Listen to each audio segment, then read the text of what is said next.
This is so strange. Maybe I look a mess. Mike, can you hear me?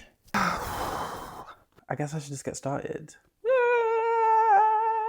Hello everyone. I actually can't believe I'm about to say this, but welcome to the very first episode of my brand new podcast series, Simon Says, with yours truly, Tyson Simon, where we will be diving deep into all things creative industry, fashion world, and pop culture. And remember, if Simon says it, it's probably worth listening to. So I just wanted to start with a little introduction because I thought those of you that are tuning in, it would be nice for you to learn a little bit more about me and my craft and my journey and how that is influencing what we are hopefully going to be creating today. Hi, my name is Tyson Simon.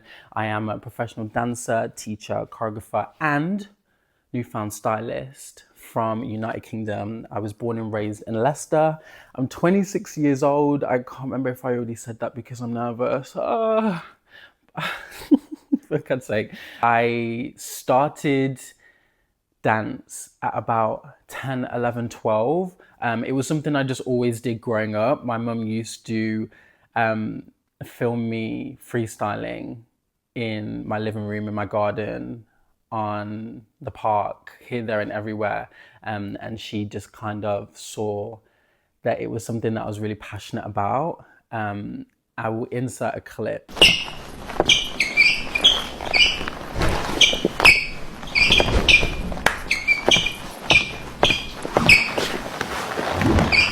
My stage name back then was Kid Classic. So, you know, I was born to do great things, and my mum definitely is the reason I am where I am now. I think about 10, 11, I started training and going to classes. I started in competition groups, and it's so funny, I was like 10 and everybody else was like 16, 17, and I was just this small little scraggly piece of spaghetti. So I kind of started mainly in like the commercial realm, and then I eventually did my BTEC in dance and performing arts at 16, then went on to do my degree and my bachelor's honours in dance, and I graduated when I was 21. I have been so very fortunate in my journey to have done some incredible things so far. I was very lucky to start professional work while I was in my training. And that was partly due to the amazing faculty and staff that I was surrounded by. It's so lovely to have a group of people like see something in you early on and give you the chance to like get your foot in the door. So I'm a big advocate on just being authentic and genuine and a nice person. And I think I exude that energy, especially in a class. And a bunch of amazing teachers saw that in me and was willing to put me forward for different projects. I was able to like open for the Brit Awards, performed on West End all before I finished graduating. So I was very, very lucky and fortunate to have been able to kind of get a small glimpse into what the industry could potentially be like for me. And then I graduated in 2021, and I've been able to do some phenomenal things. It's so strange, like being a child and thinking, oh, I want to be on stage with this person. I want to fly all over the world. And now I look, and in retrospect, I'm doing everything I ever dreamed of, which is crazy because I think sometimes we don't sit back and like smell the roses. My first big professional job was in Hungary, doing the MTV EMAs with Kim Petras. It was my first time leaving the country, going on a plane. It was a private plane just for all the dancers and the staff. And it was like, I can't even put into words like how it was like such a pinch me moment for me. And then from there, I've been able to work in TV and film, music videos, live performances, artists. I've been so fortunate to work with like choreographers that I look up to, and like I'm just so in awe of their work. Like I was so grateful to dance for Tate McRae at the 2024 Brit Awards, choreographed by the Sean Bankhead, who has worked with every artist under the sun. I've been able to work with Dua Lipa and Charm LaDonna. I've been able to perform at Wembley Stadium at the O2 in front of 90,000 people. To say your achievements out loud, some people would see it as cocky or arrogant. And I think there is a thin line between confidence and arrogance. But to me, arrogance is like then how you take that confidence and interact with others. Like, oh, I've done this, so I'm better than you. And I pride myself on being humble. I only want to be better than the version of me yesterday. So I'm very proud to say all of these achievements because it's like, oh, it's all been backed with hard work and dedication, and countless years of just trying to culminate the life that I envisioned for myself. In 2024, I turned 25, and it just gave me a new outlook on life. I think it's so common for dancers to feel like, oh, this is something that I'm so passionate about, but now it has to put food on the table. It has to pay my rent. If I don't book this job, I could not have anywhere to live. I don't know where this next paycheck is coming from. It can be like that. It is a very scary industry to be in. So turning 25, I wanted to find like a creative outlet for myself, which didn't put so much stress. It wasn't something I was like, oh, I'm doing this because I want to make money. No, it was like dance, and I love dance. I will always love dance, but dance is how I make my money. And I wanted to find something that I genuinely just enjoyed because I wanted to do it. And that is fashion for me. Getting into styling this year is one of the best decisions I've ever made in my life. I've always been the boy who has a colorful fit on, very eccentric. I will insert some pictures here. If you saw the stuff that I was wearing when I was at college, I could actually go and hibernate for 1,000 years. You would never see me again. I was always just known for being really super bright and colorful and all over the place. And all of my friends would come to me for advice. What should I wear to go out? Oh my God, I've got graduation. Help me find a dress. I've got a portfolio shoot. Can you help me pick 3 outfits? And I was just like, this is something that I really enjoy and something that I felt like I was going above and beyond to do. And I was like, this could potentially be my calling. So this year I got into styling. I'm so glad that I did it. I've been able to work with some amazing dancers, and the pictures that come out, the reaction, how confident the people feel once I've dressed them just makes me so happy. So I'm hoping that will be something that I can continue and develop in the future. And it kind of all then ties into wanting to do this and do a podcast. If you know me, I've been saying to my friends and family for the longest time, I want to start a podcast. I want to start a podcast. Nobody has asked for this, but I just feel like it's something I'm doing for myself. It's going to be fulfilling for me. And then maybe I can build a community that people who are watching can connect to. And also an educational platform for like young creatives who want maybe tips and tricks on the industry, or they want to know about different people's journeys, obstacles, hardships, kind of that like camaraderie and like feeling like your experience isn't yours alone to bear. Creating a platform like this, I think it's just going to be a beautiful space to share and connect with people and speak to new and interesting people, and also maybe champion up and coming artists in whatever field, because there's so many talented people I see online. This is kind of why I wanted to start this podcast.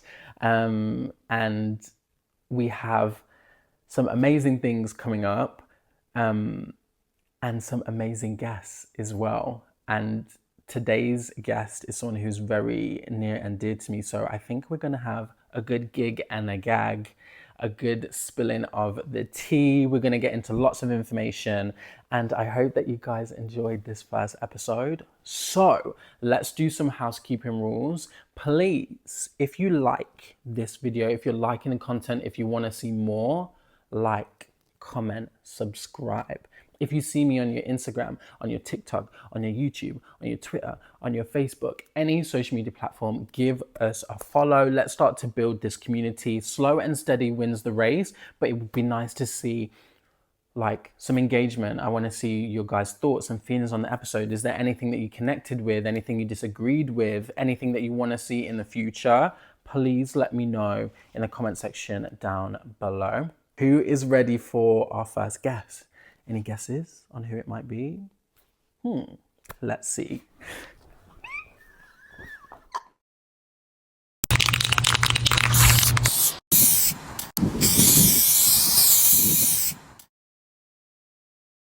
Well, my special guest has arrived. I don't know why I'm so nervous because I've known this person for 1,000 million years, but this is my girl, my gag, my confidant, my best friend, and they need no introduction to me.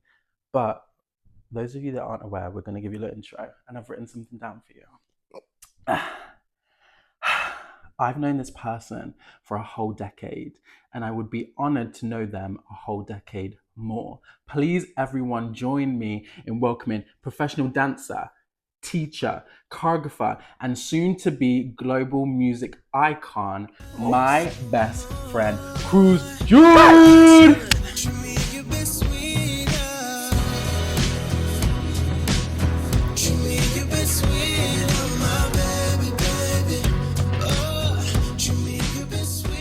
Hooty hoo! Hooty hoo! Hooty hoo! Thank you so much for being on my podcast. Girl, I'm so nervous. Okay, but let's just get comfy and let's get into the gig and the gag of it all. Okay, so everyone, this is CRUZEJUDE. He's my best friend. We've been best friends for 10 years. It doesn't feel like it's been 10 years though. No, it doesn't actually. So we're gonna start quite fast. Introduction. I want you to tell us, how did we meet and what was your first impression of me, if you remember? Ooh. It was long. I remember how my first time seeing you, I remember it so vividly. I want you to go first. Okay, so we first met. Is our name drop? You can name drop, yeah. We first met. Do I look at the camera? Look at you. Do we name drop? No, maybe not. Oh, I don't think we do. Okay. At the place. Yeah, so we first met at college. Yeah. And I think I joined. Was it like 3 weeks late? I think to the year. Yeah, I think it was like just before October half term. It was. Or something. So maybe like close to 4 weeks. Because I was at another college. Yeah. And then I had a cousin at the college that you went to. Yes. And he was like, "What are you doing over there? Come here." So I was like, "Oh, okay, cool." And then I brought like 7 people with me. You're the Pied Piper of Leicester through the streets. I think I took a lot of people from. I don't think my year had a year anymore. Crazy. I'm pretty sure all of us left by like 3.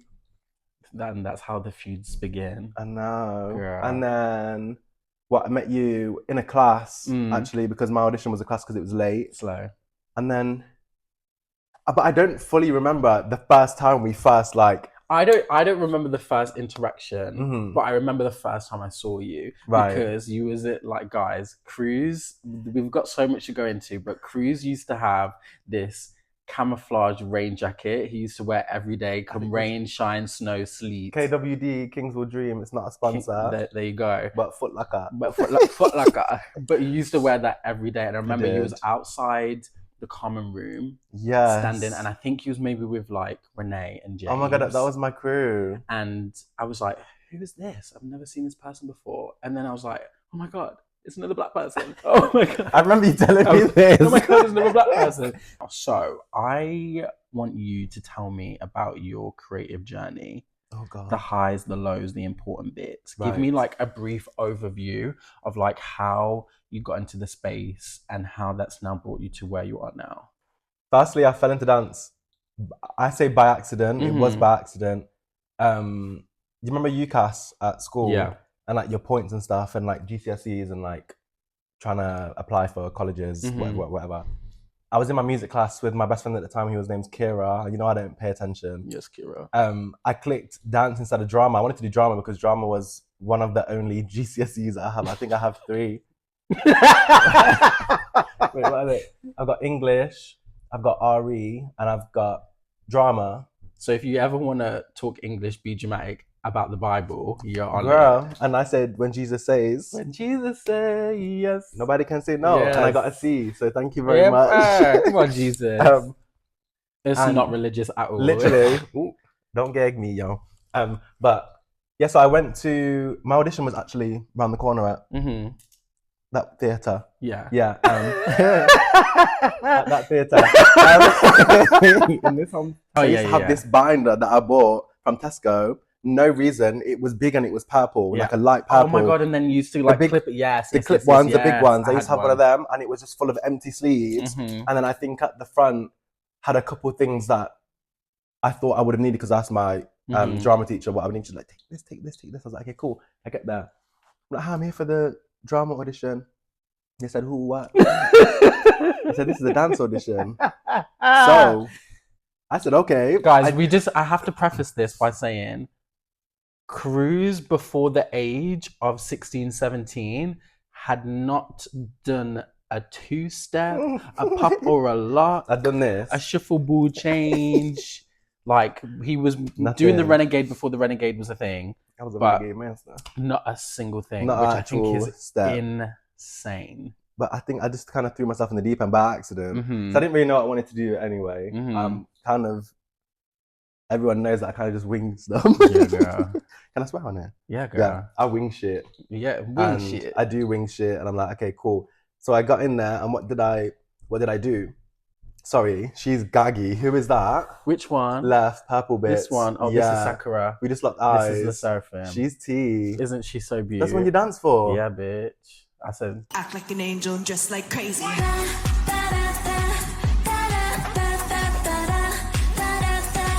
Like an angel, just like crazy. This is, we're gonna call it The Wall. She might have a name later on, but it's a collection.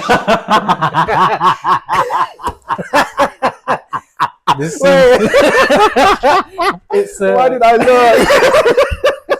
But look, they're everywhere. All my Halloween things. Settle down. Are you kidding? I'm at the top of my game. The Wall. I live. It's a collection of like my fondest, deepest moments with my friends on jobs. Guys, I'm really into. I feel like you we look should do. So tea. I do, don't I? And that's no edit. My hip is that big. But rewind. Audition. You auditioned. Yes. It's okay like that. I went to my audition and I used to watch a lot of Britain's Got Talent. Actually auditioned for that once. Have I told you about that? And I just did backflips. Did you get through? No.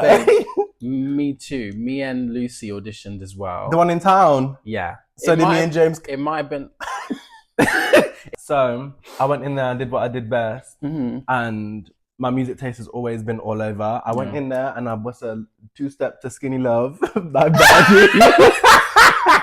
I was in there on the floor. Come on, Skinny. Because I watched this boy. I remember I watched this boy on Britain's Got Talent and he was just sweating for his life. I would have killed to be off vinyl. Bear in mind, you no technical training at all. When you I just threw my gymnastics in. Love. I rolled on the floor. I did some kick-ups. Come on, Skinny.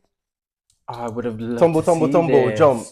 Was it freestyle or did you? I made it up. Hey, yeah. I just knew that Skinny Love was a song that people dance to, and I did. I love Skinny Love. Come on, Skinny Love. Yes, Birdie, crazy. That I didn't even know that's what you did. Yeah, that's what I did, and then you got in. I got in. Did a couple weeks there, and then came to Addict. And then I feel like it kick-started from there. Realistically, when I think about it, it did kick-start from there because I never really deep dance enough when I was at Leicester College. It was more like contemporary. We were running around doing like pigeon stuff, and I was just living my best life. Until I witnessed what else was out there. And that's when I was like, okay, cool. I need to get gone. And my friends wanted to get gone too, and I was like, well, just come with me because I had some form of confidence to email and be like, hi, I want to be there. I'm coming in like tomorrow. But then we obviously was there for 5 years. We did 5 years training. We did do 5 years there. Sum up your training in it, like how that then prepared you to then take the step to go into the industry. Right. Ooh, that's a good question. In my brain, I was like years back from everyone else. And then just seeing everyone around me being at a way higher level than I was, I feel like it motivated me to be like, oh, okay, cool, I want to get there too. We can do a key together. Do you feel like that is like something that's like innate to you? Or is it something that you had to go, oh, like, shit, look where I am. Like, I really need to put in the effort. Or do you just feel like you're naturally the kind of person who's I was to, like, naturally improve? just like, damn, like, you can do that. I want to do that too. Yeah, for real. But not in the sense of like, I want to do it better than you. I want to be able to do it so we can do it together, right? Yes, so then it was really good being surrounded by a bunch of people that I've been dancing from however long. They had way more knowledge than I did. Being in a jazz class with people that are way more technical, even though I had a gymnastics background, it kind of helped me slightly. But the technique weren't there, but I was stretchy and flexy, so I kind of got away with it slightly. You are loosey-goosey. Guys, this says that boy... he sits in his box. Yeah, but you... and like eats crisps. And what about it? But your back is... Yeah, no, but like that's a by slinky accident. going down the stairs. But that's because I used to think I was a contortionist. You could definitely go into that. Did you ever hear that boy, Alexei Goloborodkov? I used to love him. He used to fold into like a pretzel. I used to watch it like when I was younger on like YouTube. I used to watch contortion videos all the time. The facilities for I was on the sofa, bending backwards. My head used to go through there and go down like. Our training was a little bit different because we went into lockdown. Yeah. So I think it was our second year of HND. Yeah. Our second year and third year. Well, I feel like our full second year was full isolation. The full second year was. And we went in for a little bit, but and then we got shut down straight away because the people of Leicester are us. I know, and you can't stay home. And then some of our third year, I think we was like coming out of it, but it was like very strict with like being able to mingle with other people. Yeah, like bubbles. At the end of your journey, like the last year, how was you feeling? Like ready to step into the industry? No. I don't think I ever. Oh, also, Cruz was ready to quit Boots. I did quit Boots. He did quit Boots. A lot was just getting to me. There's a lot of mental and physical things, emotions that come with dance and training. Yeah, and just being surrounded by a bunch of. How many people were there? Do you know what I mean? At college, and also the reason the majority of the the main part of the reason was that I was closeted, guys. And it was getting a lot. Can we just a little bit? I don't even really remember that you were straight with the whole girlfriend. Yeah. Cruz was the kind of person who frowned in every single picture and posed like this. And now, exactly. And now he's like, the shift is very different. But how do you feel like that impacted your training or like just life in general? If I didn't, I have this thing where if I think about it, if I didn't come out as gay, I don't think I would dance the way I do now. I don't think I would have got in the way I did. I feel like it would have took me a lot longer because I was stiff boots, and I was stiff boots because I was always thinking that looks quite feminine. I'm not going to do that. Yeah, really. I'm going to not do it that way. And then I end up dancing all like this. Yeah. And then I think what made it easier for me is lockdown. I think I came out just before lockdown, a couple months before lockdown. And then we went into lockdown. I was able to go through all the motions and like, oh, I'm out now. But like I'm out, but I'm locked inside. Who the fuck am I? I love this. Yeah. So then I went through finding myself. Because we've not had a conversation in depth where like you have ever said, oh, like me being straight or like not exploring my sexuality directly affected how I dance. We haven't actually. We actually haven't. It really did. Which is so interesting. Like really like a lot. Because I just think anyway, as a creative, you're going to evolve and like try new things or learn new things, and then that's going to influence like your practice. Yeah. But like it is because I've always just been openly gay, so that does that impact how I dance? Yeah, it does, because I'm more comfortable to explore the feminine side of me. But it was never. I've never been like, oh, I'm not going to try and explore being feminine, or I'm not going to try. All my brain was. That's so crazy. And because I also think, like, don't come for me again, but I think I'm a bit neurodiverse anyway. Yeah. A little bit in some way. And it's contagious because when I'm around you, I get ADHD. My brain don't unlock something in me. My brain don't shut up. So constantly throughout any dance class. It's a lot of noise. We could have been in a jazz class. It did not matter. Yeah. Oh, that was a bit. Oh, that was a bit. Oh, that was a bit. Thinking, I'm like, oh my God. So I used to be really stiff and restrict. I used to restrict myself. Once I stopped restricting myself, I just fell in love with it more. I was already in love with dance. Yeah. Letting that part go, I think, was the hardest bit mentally. It's always the mental stuff. But then once I did, and I just started feeling more freer when I was moving, I feel like it helped me grow. That makes me for, so happy. For like 100%. I love that. I love you, Queen. I love you. I really want to focus on the music today. Yes. So give me like a brief overview of like your professional career, like your defining moments. So we graduated in 2021. Mm-hmm. We worked a bit through teachers whilst we were there, but I would say I fully started working professionally once I graduated was EMAs. We did Kim Petras, which was absolutely amazing. We actually started everything together. We did. Which I love. Like when I was explaining earlier, like we did the opening for the Brit Awards. We did West End with Miranda.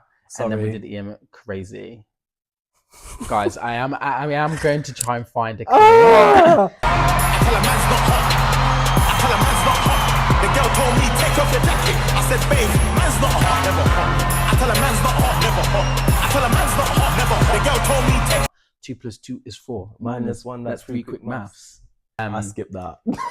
It's not in the show reel. No. It's not in the show reel. I don't think it's on my CV No, either. she's gone. And then we did West End together, doing Miranda.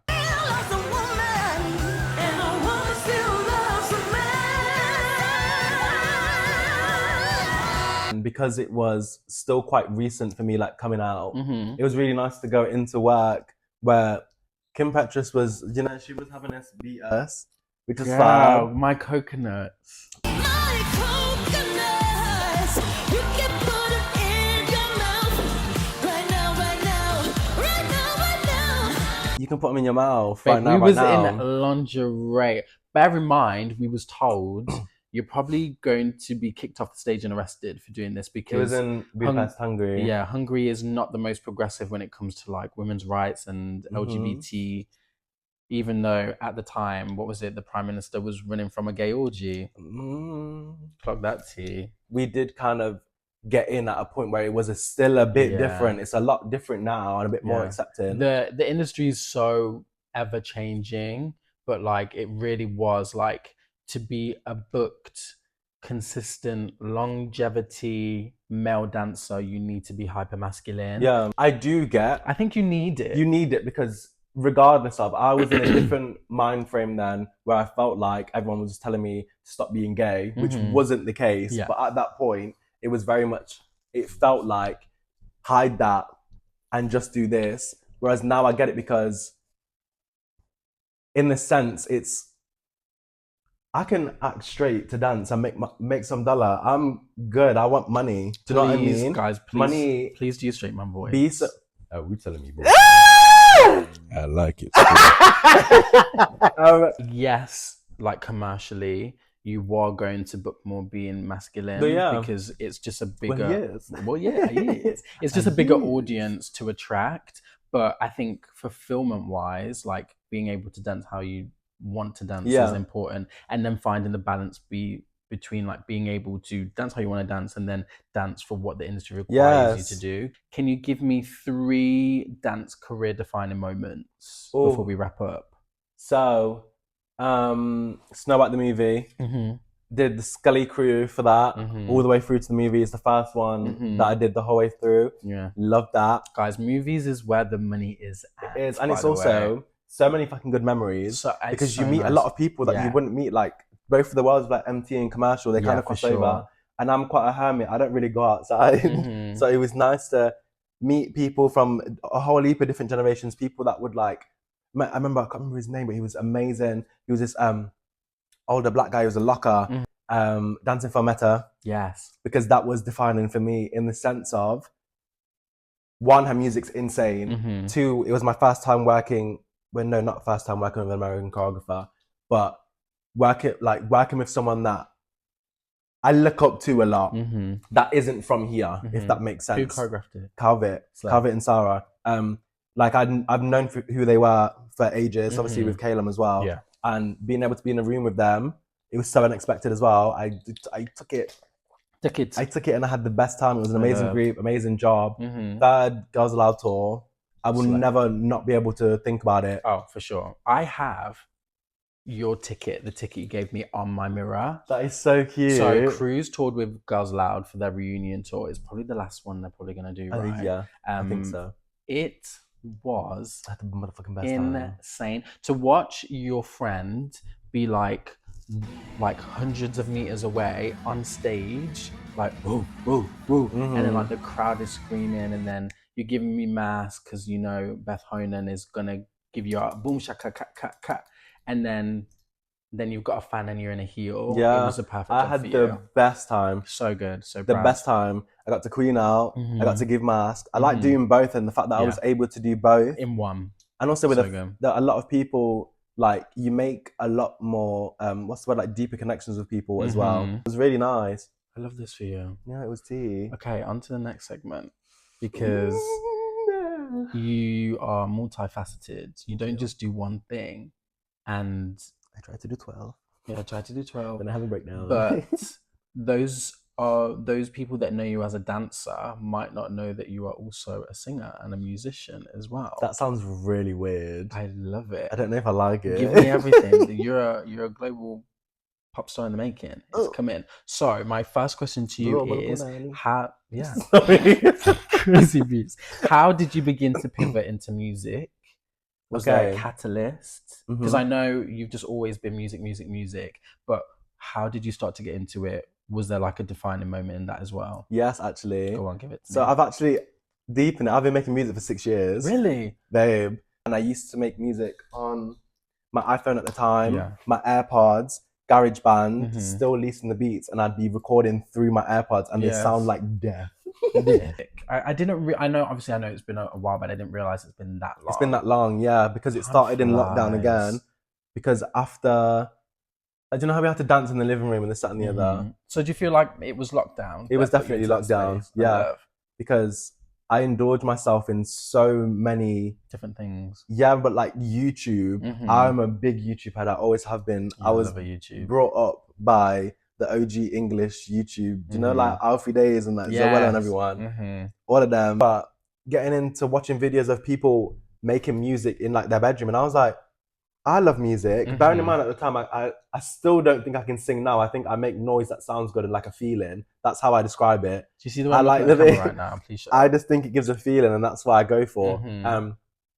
And seeing people being able to do that from their phone, it was a nice time to like, take a step back from dance, because again, like I was saying before, I had a bit of an unhealthy obsession with dance where I lived, breathed, slept it. I woke up and thought boomska, to the point where I was boomskaing from 8:30 in the morning. Or was it 9? I can't remember. We used to get there at 8:30, didn't we? Well, some of our lessons used to start at 8:30. Right. From like 8:30 in the morning until around, what was it, like 5? Was it 5 when we were there? Sometimes it was 7:30. Did we have 7:30 too? I can't even remember. And then I'd go home on the bus and boomska some more. Yeah. Do you know what I mean? It's too much. It was too much, and I get it because I felt behind. It did really help me. It did. Yeah. Okay, so starting to like dive into the music and like figure out, oh, this is something I enjoy. I've got free time. Where do you feel like you draw inspiration from, and how is that leading you up to like who you are as an artist now? Right, so majority of the songs I've put out are inspired by the chaos events of me and like my I won't even call them relationships, but my relationship with relationships. So that's a really good way to describe it. My relationship's a relationship. So you would say like love and relationships is what drives a lot of your music. For defo. And I've seen, well, not seen, but like the thing with me is, when I lease beats off of YouTube producers, I think they're absolutely fucking insane. There are some amazing talented people out there that, do you know what I mean? Like started off and I'm like, oh, because you made me feel something with just a beat, and now I want to write to it. Hopefully I don't fuck it up. Right? Do you know what I mean? But like being able to just feel how the beat feels, and with the ones recently, I think. Well, I only really clocked this the other day because I don't really actually listen to a lot of my older stuff. Listening to the kind of things I was saying, how it felt, I'm like, damn, I feel like I've healed a bit, because the recent ones, like the recent drop, Sweeter, when I look back at it, like when I'm writing, I don't actually think about what it is I'm writing. I kind of just, I make nonsense. I'll either, a lot of the time, I'll get the beat and I'll hum, like that.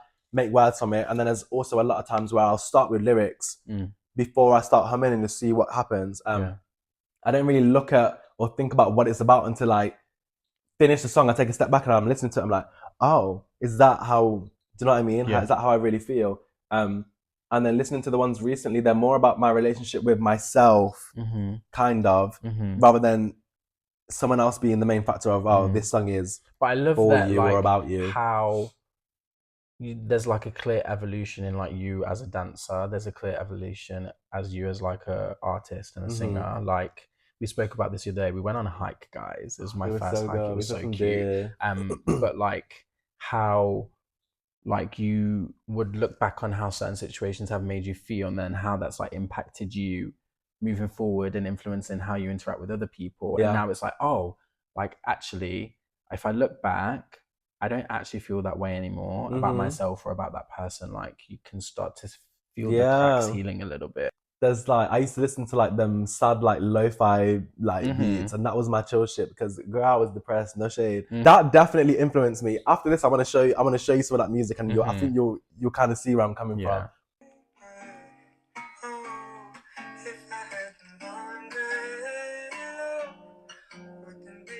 And a lot of people used to like sample these and put it in their songs and then chip it in. It is very that, and they like pitch it up. Do you know what I mean? It's very bedroom pop. Yes, and all that kind of stuff, and it was quite like stripped back, but like your words were your emotions and your, do you know what I mean? That kind of vibe. I feel like that influenced me, and I'm also a big pop punk. I always have been since school days. I used to get called white. Yeah. Not that often, but like sometimes I like people will listen to my ear and be like, "What is that? That's white." You don't get it. And I was in there going like, "Oh, what's that song? Have you had King for a Day? Is it Pierce the Veil? Never had a Friday night like this." And I was on the bus like there. Babe, no, I feel like every black person should have had like a little, honestly, because phase. Again, no shade, we started it. Yeah. Mine was not as extreme, but Paramore. Babe. But that was our genre. Black people started it. Hayley Williams is black, She is my black. Girl. That like Misery is Business album, back to front to back, every single word. Is that the right album?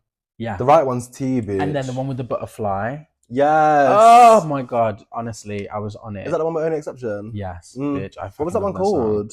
I can't remember. She ate. So tea. Could you give me, and this will probably tie into the next question as well, which is your musical like dream collabs. But is there anyone that like right now, right now in like your musical phase now, but that you're like, oh, this person has definitely influenced how I make music right now? I've got quite a few. Go on, give it. Because I would like to say I also dip and dabble in a bunch of different, not a bunch of different genres, but I filter in kind of slightly on other ones, but it's like a main core of like it's either indie pop or indie R&B, or whatever you want to call it, alternative this. Let it out, girl. It's not gonna it's trapped. So we pat you back. Yeah.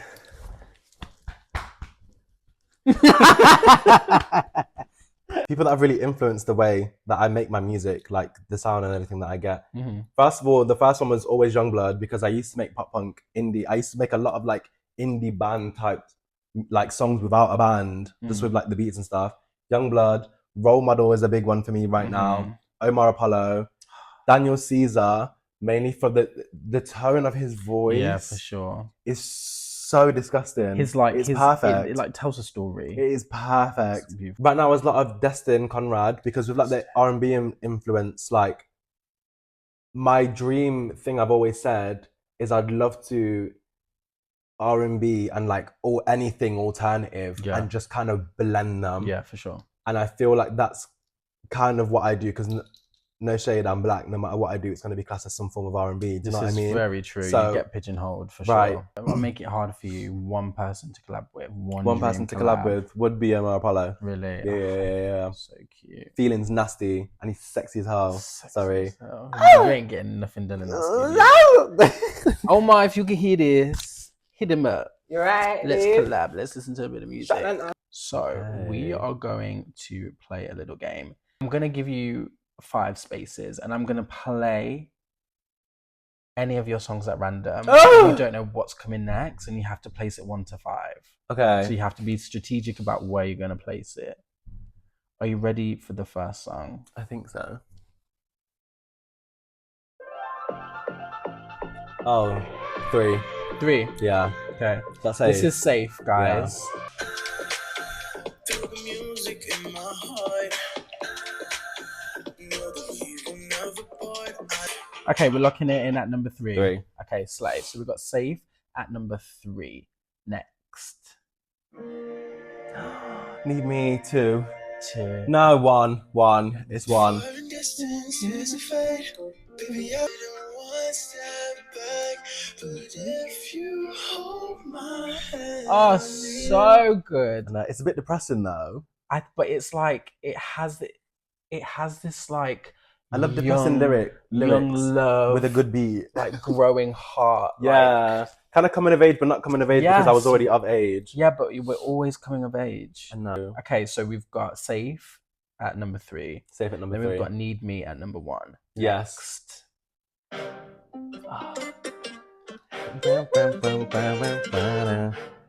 I'm gonna give this. Is that a 5? 4. Okay. This is you stepping into your R&B bag. This is like that song. I feel like people mainly probably won't listen to the lyrics and just think they ain't me, which is the chorus. Is like you ain't me. Like I'm a bad bitch. It's basically what that song was for me. Was games with you ain't me anymore? So but we're going number 4. Number 4. Okay. 5. Turn that shit up. There's an ad in me. Whoop whoop. Turn that shit up. I was screaming. You had the beginning of it. No, 5. 5. Turn that up. This song is so Ollie Maz. Yeah, Does that it's make nasty. sense? Last night in the backseat. I wanted to delete that for so long, but it will ruin my algorithm. Oh my, that really made me still cackle. there. That really made me cackle. Oh, Oh my god. Off with her head. And number 5, Chemical is at number 5. 5. Last one. Let's see if you're happy with your choice. Yeah. You happy? This is number 2. This is number 2. Love. Guys, this is Cruze's new single called Sweeter, hopefully from an upcoming EP which should be dropping sometime this year, which hopefully we're working on it. Away 4 already. Yes, I'm going to drop the link to the music video and to the song in the bio for you guys to look at. You may see some familiar faces and Maybe like some really like good dancers like. to finish off this section, can you give me any advice for any young musicians wanting to come up into the space? Do what you love. Mm-hmm. As long as you love it, Yeah. that's the best part.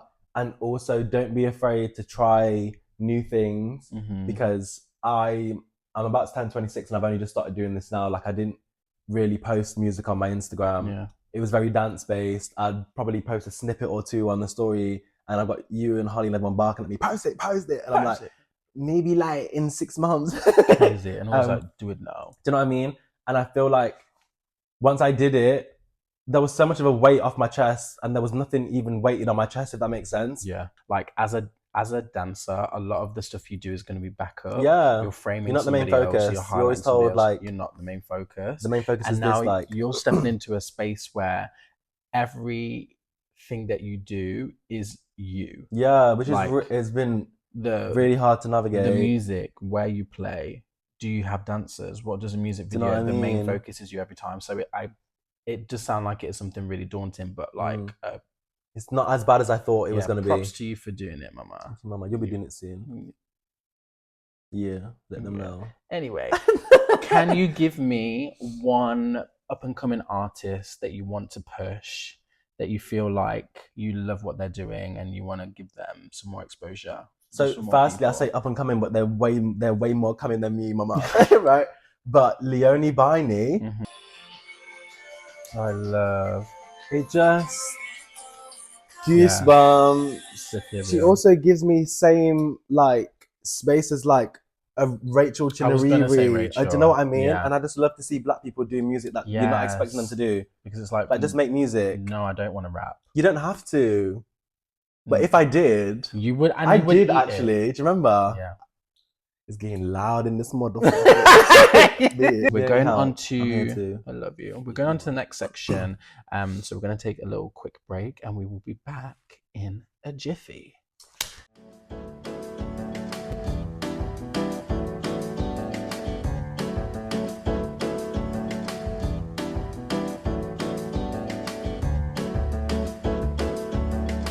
So we have our first segment in the fashion section called Simon Says Fit Check, where we are going to be mugging for you and showing you what it means to be tea and giving you all the tea on our outfit, what we're wearing, and where it's from. So, in 3, 2, 1, Mac.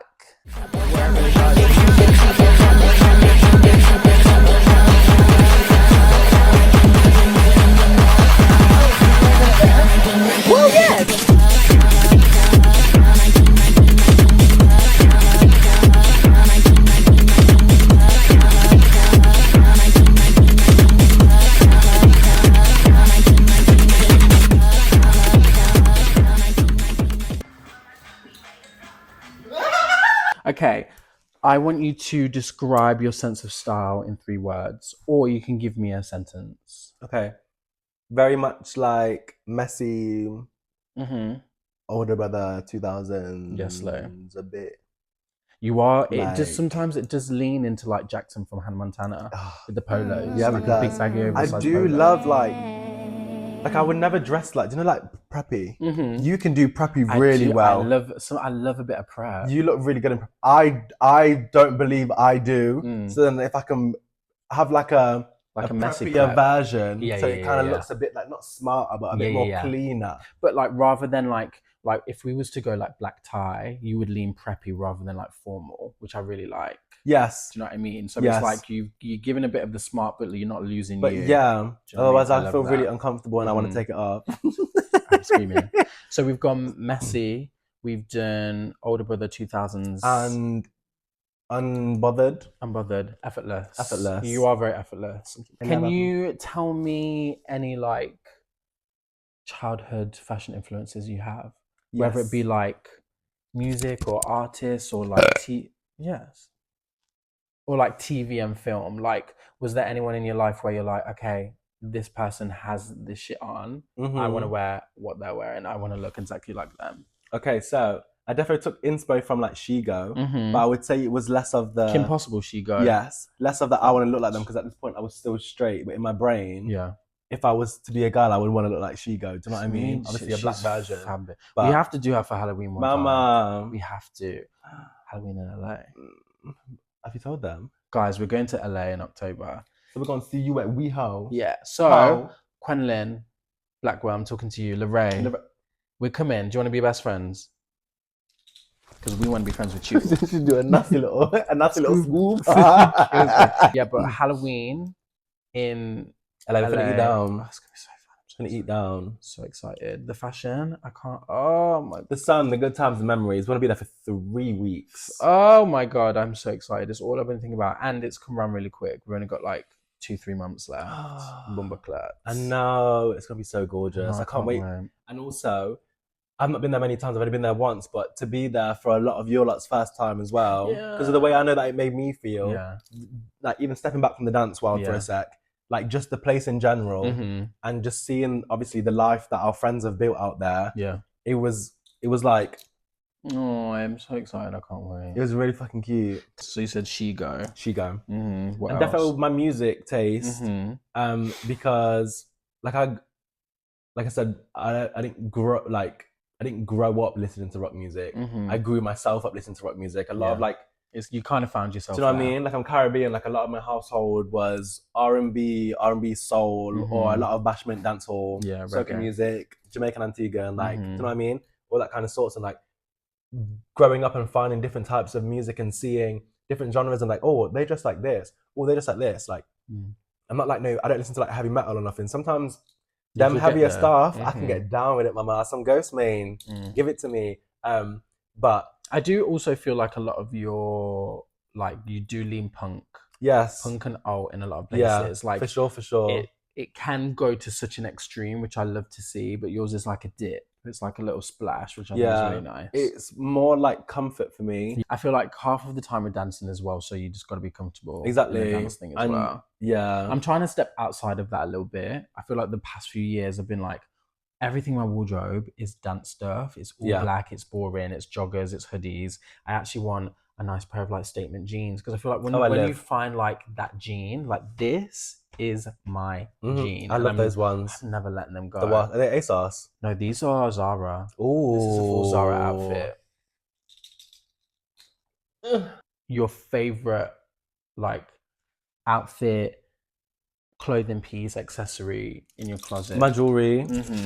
I would put this up top. Yeah, my clear quartz. It's like a donut. But when if you're with Cruz, you hear him before you see him because his shoes are either clink clacking on the street or his rings are clack clack clipping up the stairs. It's very therapeutic though. I love it. I love it. It's like sensory. Yeah, I feel you.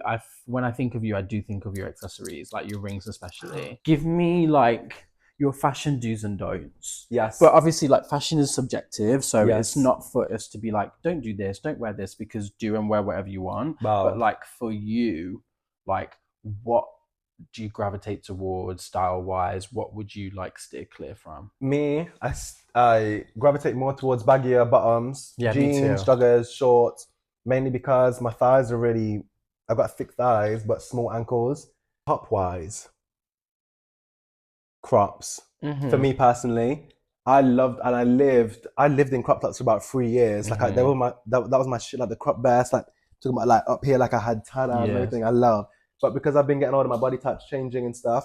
I'm going with what I feel like. What you feel comfortable. So if you wear crop tops, live in the crop tops, mama. But for me, I don't wear them anymore because I don't feel. Do you know what I mean? In them. Your new rocks. My new rocks are my stapes. I wanted them. I'm pretty sure I wanted them from about 2017. They were in my wish list for ages. I didn't get them until 2021.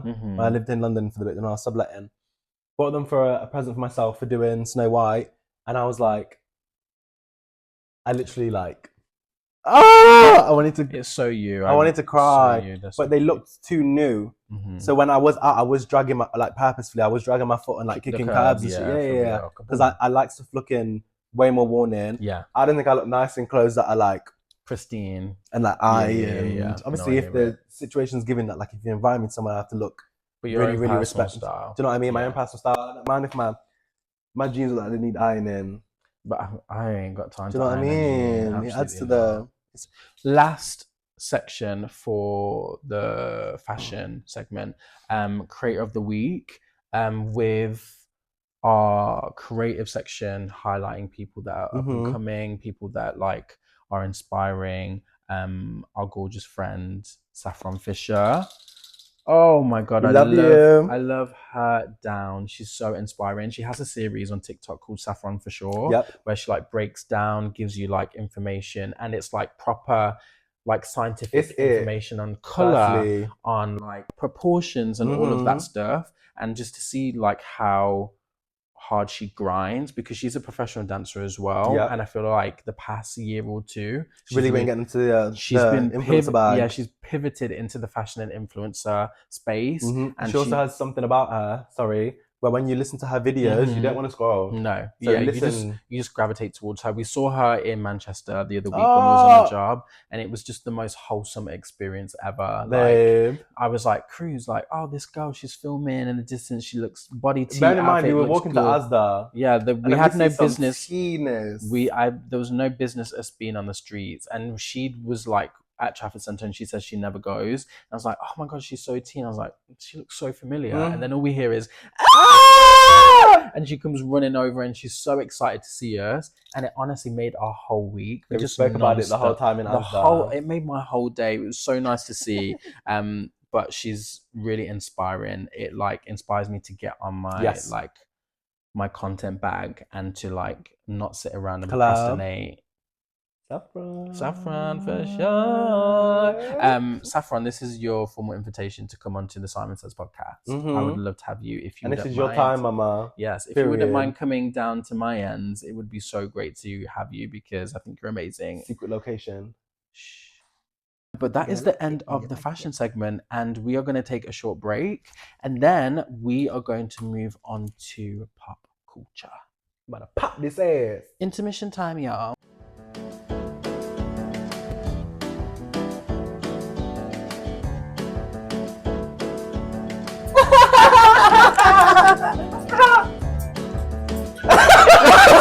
We're going to move on to the third and final section, which is all about pop culture. What are we seeing on the timeline? What is... I'm not going to lie, not that much for me. So much for me, because I'm always... I know. What the first thing I wanted to talk to you about, which we can just dive... I don't actually know too much about it, because I'm like, it actually doesn't affect me, and haha, because it doesn't affect me. But the social media ban for under 16s. Have you seen it? Oh, the 16 and 17-year-olds. But they can turn it off. They can turn it off? Yeah, so basically, what is it? It's a setting. So do you know when I was saying where we were all on FaceTime, and if anyone was doing some stupidness, it would come up on my thing and it would kick me off? It's because I didn't register that I was 18. But apparently, it's just a setting you can turn off. I saw... Oh, I thought it was full... So did I, but I'm pretty sure I saw a video saying that it's like, you can turn it off. Oh, the kids are... I've been but seeing also, it's good. I think it is... It's good now that I'm not that age, realistically. I just think that parents should work harder to see what the fuck your kid... Yeah. Like, you should know what's going on your kid's phone. And I don't care how... If I'm paying for your phone and you're under my roof and you're under 16, I know what's going on your phone. Yes. Like, there should be no tomfoolery going on. Exactly. What you mean. But I think... Because the internet's way weird. I mean, it was weird anyway. The internet's always been weird. It's been weird. It's a lot weirder now. I know, and I feel like a lot of kids would be way safer if more parents took action and initiative to make sure that they're aware of what is on their kid's phone. Because let's share the same iCloud. So whenever something's downloaded, I'm seeing exactly what's going on. Do you know what I mean? I just think it's... I don't feel like there should be a ban. Maybe there should be limitations, but like a full ban. Yeah, like some apps kids don't need to be having. No. But like TikTok I understand, because TikTok was actually more or less TikTok's got a bit more raunchy, which it wasn't supposed to. It was designed for I don't think kids. Anyone under the age of 18 should have Twitter. No. I don't think so, sorry. But Twitter's not what it was. I refuse to call it X also. Yeah. And I think, what that is. Because you don't know what you're coming across on Twitter. Absolutely not. Oh my God, TikTok of the week. Do you have a TikTok of the week? I love her. Sorry, I love her so much. I will. Just explain to everyone what it is. Maria, leave her alone now. What you did on Ariana Grande shirt? Look at her. Did she tie it? Let me see. She hurt me. A little Ariana Grande shirt on. She bit her. She pinched it. Maria, stop it. Don't hit her. I love her so much. Ariana Grande. Because what do you mean you just pushed me? Of course I'm not about this. Like what? Can you please explain to everyone like what's going on? So it's a family and the two daughters have autism, and basically, would you say one of them's autism is a lot stronger? Is that how you would put it? One's autism is a lot stronger than the other sisters, and they were fighting over a Ariana Grande t-shirt. No, I think one of the sisters was wearing one, and the other sister, she likes to pinch when she's like overstimmed. So I think she must have pinched her, and the other sister was like, "You've messed up my Ariana Grande t-shirt," so she shoves her, and then she's like, because in my brain it's like, "Who the fuck you pushing, bitch?" is what I would say, but. She has like trigger words as well. Yes, eggs. So now, whenever I'm with Cruz and I say egg, like he'd just be, it just kills me. I love her so much. Is currently my top favorite TikTok of all time. It makes me die. You know exactly what it is. Oh. It makes... Happy birthday to me. No, it's not that one. But which one is it? One. It's this one. It's my favorite. How did you get this?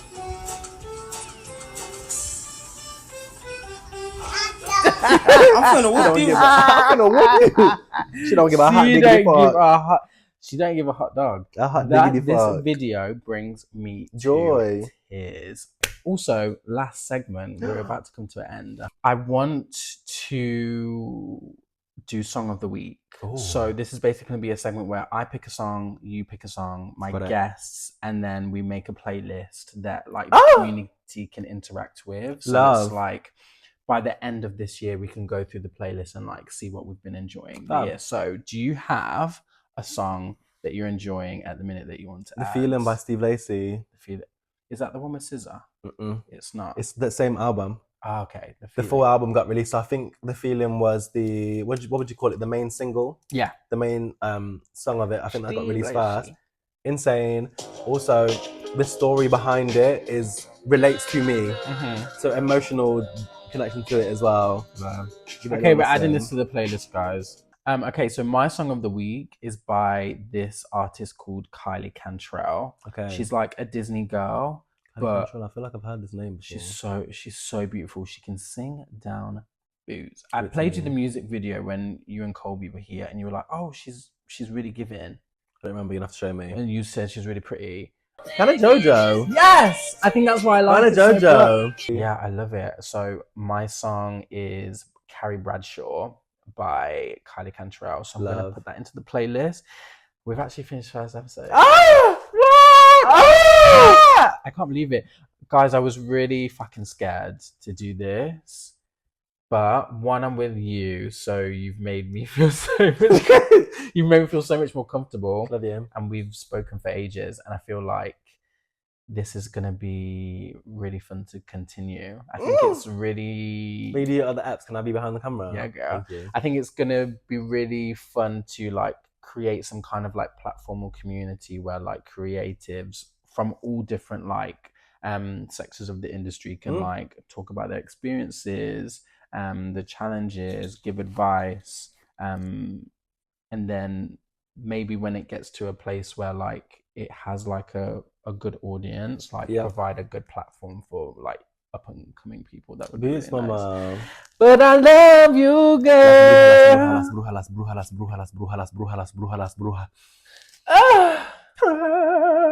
Really. Yes. But guys, thank you so much for watching the first episode of Simon Says with yours truly, Tyson Simon, for all things creative industry, fashion world, and pop culture. And this is my tagline, by the way. Remember, if Simon says it, it's probably worth listening to. That's kind of kind. Wasn't that tea? Simon says, you does it. Simon says, shablam. Simon says, wash the dishes, huh? And with that, we are finished. That was a bit too hard. She's okay. You should add a little energy. Finished. You should add a little crash. That was so tea, mama.